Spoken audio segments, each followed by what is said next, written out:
Good evening, नमस्कार दोस्तों। आप देख रहे हैं अपना YouTube channel it's easy to learn 138। हमारा लक्ष्य आपकी तैयारी बेहतर नहीं बेहतरीन हो।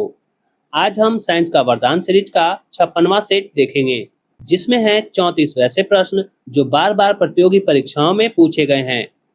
इसे आप एक प्रैक्टिस सेट की तरह देखें और कमेंट करें कि इन 34 प्रश्नों में से कितने प्रश्न आपने सही किए।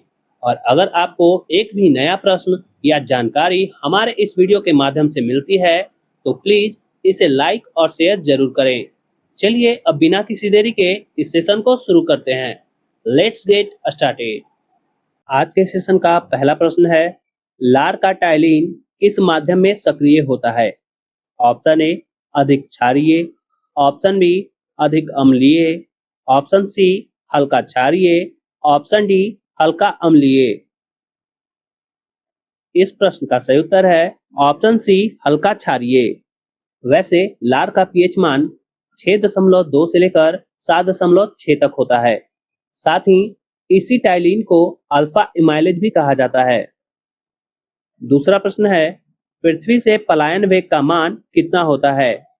ऑप्शन ए 11.2 किलोमीटर प्रति सेकेंड, ऑप्शन बी 11.2 मीटर प्रति सेकेंड, ऑप्शन सी 7 किलोमीटर प्रति सेकेंड, ऑप्शन डी 1.5 मीटर प्रति सेकेंड। इस प्रश्न का सही उत्तर है ऑप्शन ए 11.2 किलोमीटर प्रति सेकेंड, जबकि चंद्रमा से पलायन वेग का मान 2.4 किलोमीटर प्रति सेकेंड होता है। तीसरा प्रश्न है, बिना मिट्टी के पौधों को पोषक तत्वों से युक्त घोल में उगाने की क्रिया क्या कहलाती है? ऑप्शन ए हाइगोमोनिक्स, option B hydroponics, option C एरेबल फोगिंग, ऑप्शन डी हाइड्रोफाइटिक्स। इस प्रश्न का सही उत्तर है ऑप्शन बी हाइड्रोपोनिक्स। चौथा प्रश्न है, यूरिया में नाइट्रोजन का प्रतिशत कितना होता है? Option A 46%, option B 32%, option C 40.6%, option D 16%। इस प्रश्न का सही उत्तर है ऑप्शन ए 46%, यानी यूरिया में नाइट्रोजन की प्रतिशतता 46 होती है। पांचवा प्रश्न है, एलिसा नामक परीक्षण किस रोग के निदान के लिए किया जाता है? Option A AIDS, option B TB, option C hepatitis, option D diphtheria.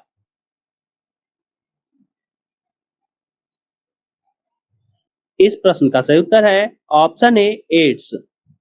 इसे याद रखने की ट्रिक है, ए से एलिसा और ए से एड्स। वहीं टीबी बैक्टीरिया से होने वाला रोग है, जबकि हेपेटाइटिस वायरस से होने वाला रोग है। वहीं बात की जाए डिप्थीरिया की, तो डिप्थीरिया कोरिने बैक्टीरियम डिप्थीरिया नामक बैक्टीरिया से होने वाला रोग है। छठा प्रश्न है, ईख में रेड रॉट नामक बीमारी का कारण क्या है? ऑप्शन ए शैवाल, option B fungi, option C virus, option D bacteria. इस प्रश्न का सही उत्तर है ऑप्शन बी फंजाई, और उस फंजाई का नाम है कोलेटोट्राइटिकम फाइलेक्टम। सातवां प्रश्न है, लाल रक्त कण का जीवन काल कितना होता है? ऑप्शन ए 10 से 20 दिन, ऑप्शन बी 30 से 40 दिन, ऑप्शन सी 90 से 120 दिन, ऑप्शन डी 100 से 140 दिन। इस प्रश्न का सही उत्तर है ऑप्शन सी 90 से 120 दिन, जबकि WBC का जीवन काल 13 से 20 दिनों का होता है। आठवां प्रश्न है, ट्रैकोमा रोग शरीर के किस भाग को प्रभावित करता है? ऑप्शन ए फेफड़ा, ऑप्शन बी आंख, ऑप्शन सी वृक्क, ऑप्शन डी प्लीहा। इस प्रश्न का सही उत्तर है ऑप्शन बी आंख, और इस रोग में आंख की पलकों के अंदर खुरदरापन आ जाता है। नौवां प्रश्न है, निम्न में से कौन विटामिन जल में घुल जाता है? Option A vitamin A, option B vitamin B, option C vitamin D, option D vitamin E. इस प्रश्न का सही उत्तर है ऑप्शन बी विटामिन बी। साथ ही विटामिन सी भी जल में घुलनशील है। जबकि विटामिन कीड़ा यानी कि विटामिन के, विटामिन ई, विटामिन डी और विटामिन ए जल में अघुलनशील एवं वसा में घुलनशील है। 10वां प्रश्न है, टाइलिन किस ग्रंथि से उत्पन्न होती है? ऑप्शन ए स्तन ग्रंथि से, ऑप्शन बी अश्रु ग्रंथि से, ऑप्शन सी लार ग्रंथि से, ऑप्शन डी यकृत से।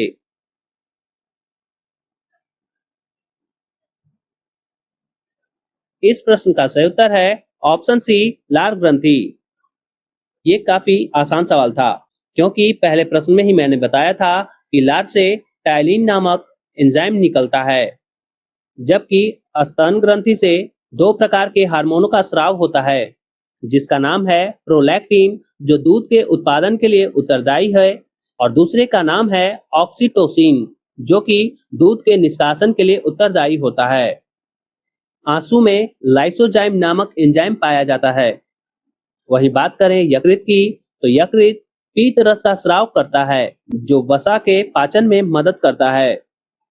11वां प्रश्न है, ग्रेनाइट का अपसल्कन किस तरह की प्रक्रिया मानी जाती है?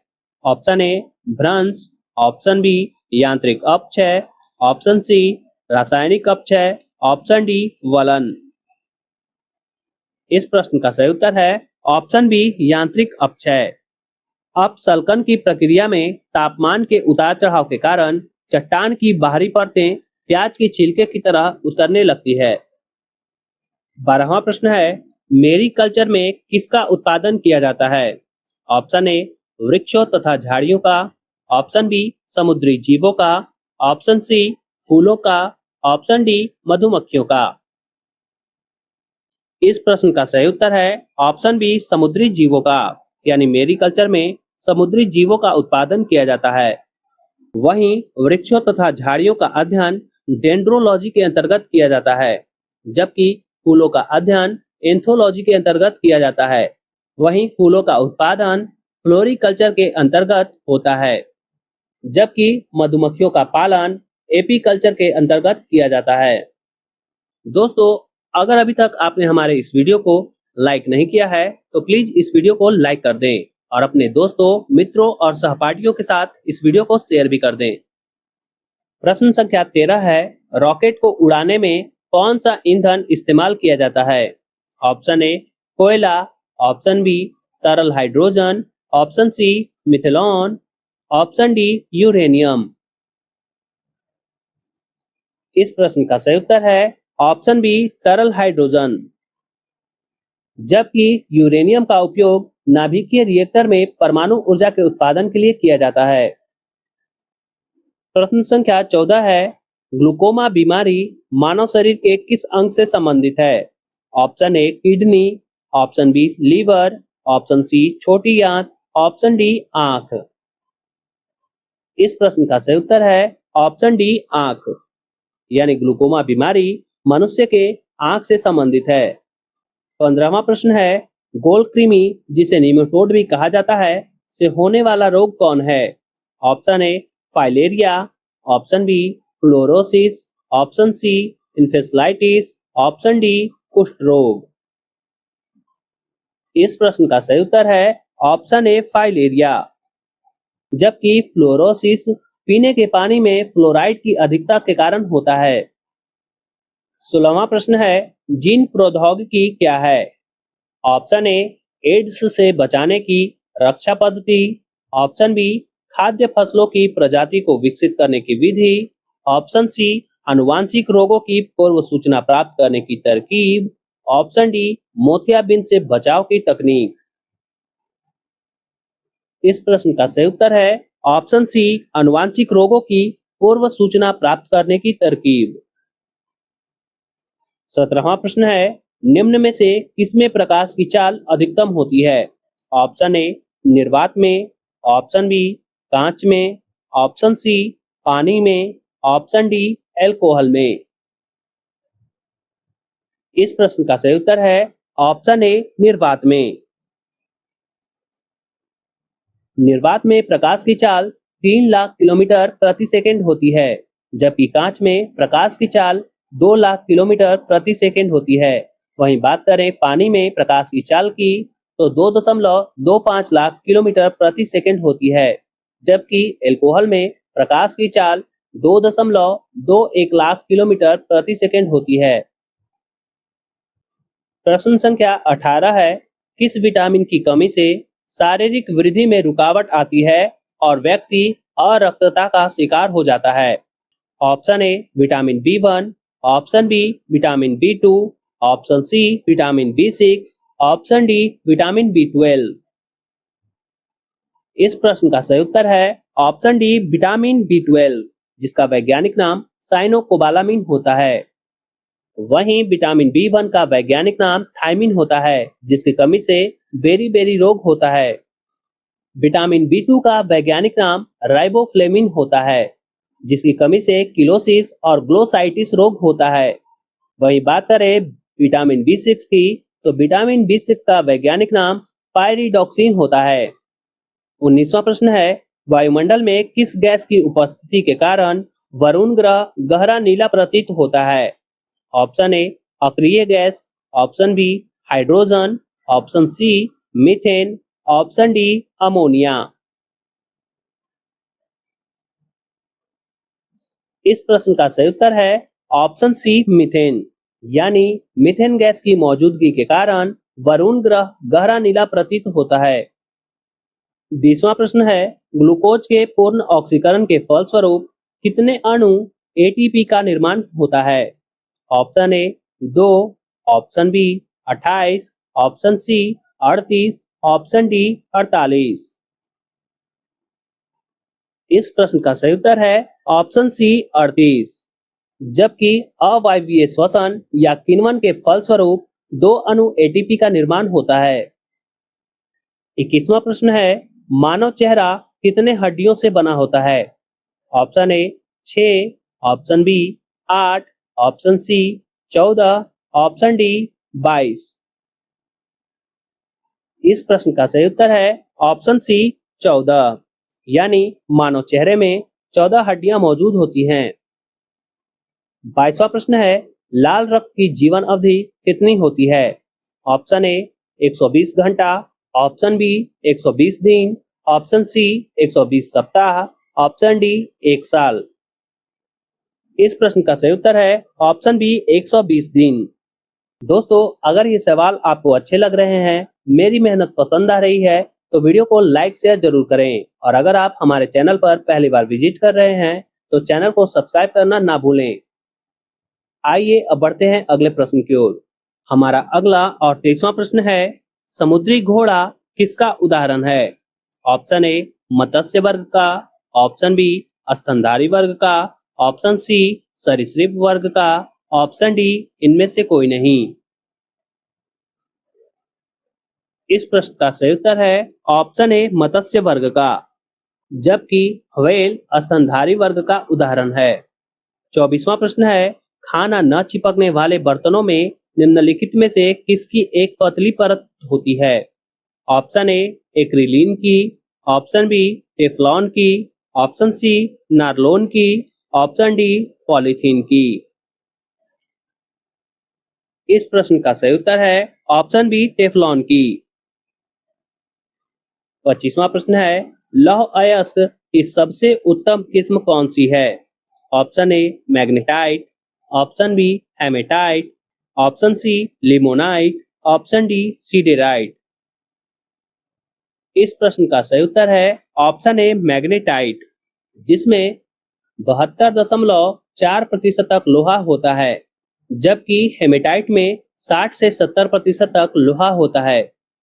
वहीं बात करें लिमोनाइट की, तो इसमें लोहे की प्रतिशत मात्रा 40 से 60% तक होती है, जबकि सीडेराइट में लोहे की प्रतिशत मात्रा 48.2% होती है।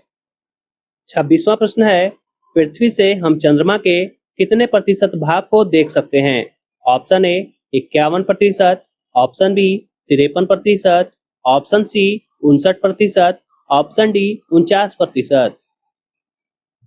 इस प्रश्न का सही उत्तर है option C 59%।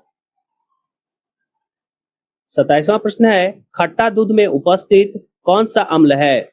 Option A lactic अम्ल, ऑप्शन बी एसिटिक अम्ल, ऑप्शन सी साइट्रिक अम्ल, ऑप्शन डी टार्टेरिक अम्ल। इस प्रश्न का सही उत्तर है ऑप्शन ए लैक्टिक अम्ल। जबकि एसिटिक अम्ल सिरके में पाया जाता है, वहीं बात करें साइट्रिक अम्ल की तो यह नींबू, संतरा, मौसमी में उपस्थित होता है और टार्टेरिक अम्ल इमली, अंगूर और कच्चे आम में पाया जाता है। 28वां प्रश्न है रॉकेट में प्रयुक्त ईंधन क्या कहलाता है? ऑप्शन ए प्रणोदक, ऑप्शन बी अंगार, ऑप्शन सी कोल, ऑप्शन डी दहन। इस प्रश्न का सही उत्तर है ऑप्शन ए प्रणोदक। 29वां प्रश्न है सीमेंट का जमना कैसी प्रतिक्रिया है? ऑप्शन ए ऊष्माशोषी, ऑप्शन बी ऊष्माक्षेपी, ऑप्शन सी अपघटन, ऑप्शन डी संघटन। इस प्रश्न का सही उत्तर है ऑप्शन बी ऊष्माक्षेपी। जी हाँ, सीमेंट का जमना ऊष्माक्षेपी अभिक्रिया है और ऊष्माक्षेपी अभिक्रिया में ऊष्मा की कुछ मात्रा बाहर निकलती है। उसी प्रकार ऊष्माशोषी अभिक्रिया में ऊष्मा का शोषण होता है। 30वां प्रश्न है पानी जब जमकर बर्फ बन जाता है तो उसका आयतन पर क्या प्रभाव पड़ता है? ऑप्शन ए घट जाता है, ऑप्शन बी बढ़ जाता है, ऑप्शन सी कोई फर्क नहीं पड़ता है, ऑप्शन डी घटकर बढ़ जाता है।